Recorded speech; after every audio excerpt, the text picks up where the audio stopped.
Today, we're talking about the phenomenon called alien big cats, or phantom big cats, or abbreviated as simply ABCs. Alien big cats are simply cats that are found in alien locations, not in their native range. This phenomenon happens all over the world, from Australia to even the small island of New Zealand. But mainly, we're going to be focusing on incidents that occur in the UK. Stories for big cats in the UK have been prevalent for decades at this point. Many of these encounters are fleeting glimpses, or videos taken in the distance with nothing to tell scale. One prominent motif in these big cat stories is that a lot of the time, these animals are black panthers.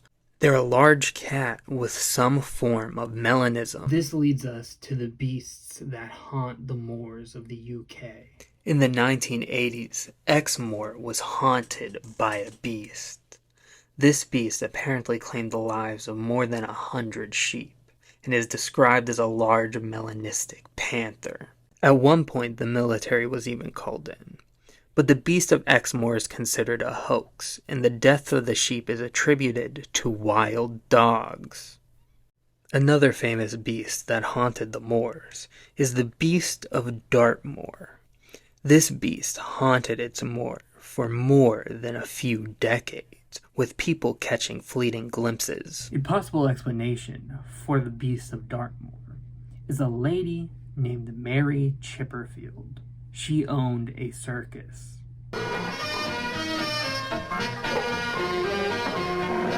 With her circus shutting down, instead of rehoming her favorite pumas to, a zoo or somebody who would take them, she opted to release them. She released 2 males and 1 female into the wild. Thought that these animals contributed to the lore that created the beast of Dartmoor. A lot of you guys might have noticed a lot of these stories come out of the 1980s. There's a very good reason for this. In 1976, Britain introduced a new law called the Dangerous Wild Animal Act. This came in effect in 1976. There are many stories of the rich and affluent in Britain having exotic pets, big cats. These big cats include Indian jungle cat, Eurasian lynxes, and pumas. When this went into effect, a lot of people ditched their exotic animals. Another story out of the 1980s is the story of Felicity the puma.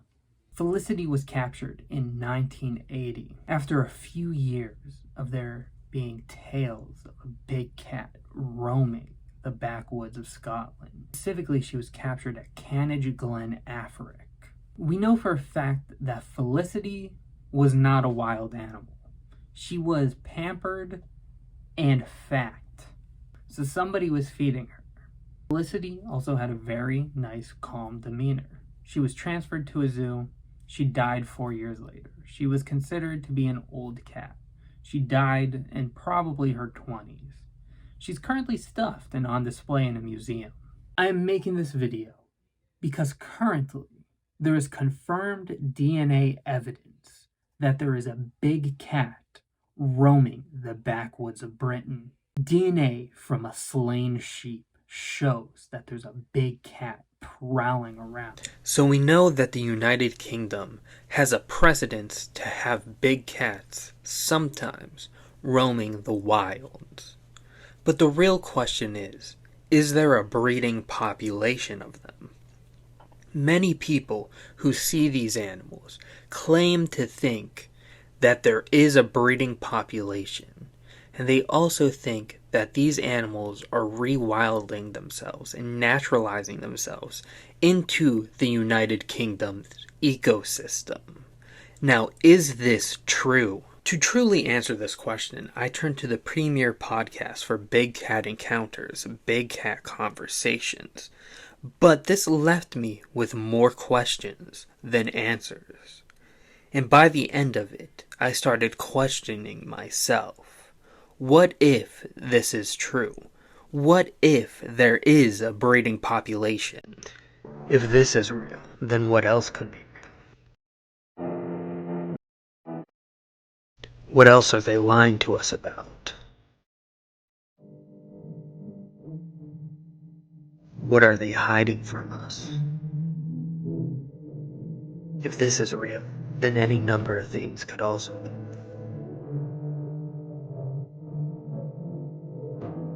Is the earth flat?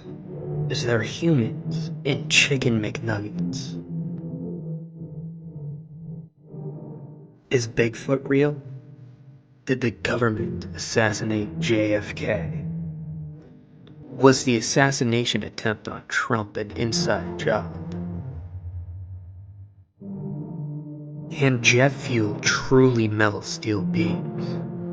I don't know.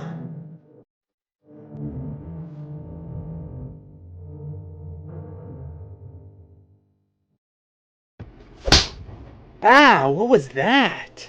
That was me. What are you, a brain-dead Neanderthal? A Cro-Magnon? If you use a fourth of your brain cells and actually put things together, you'd be able to figure things out instead of believing this.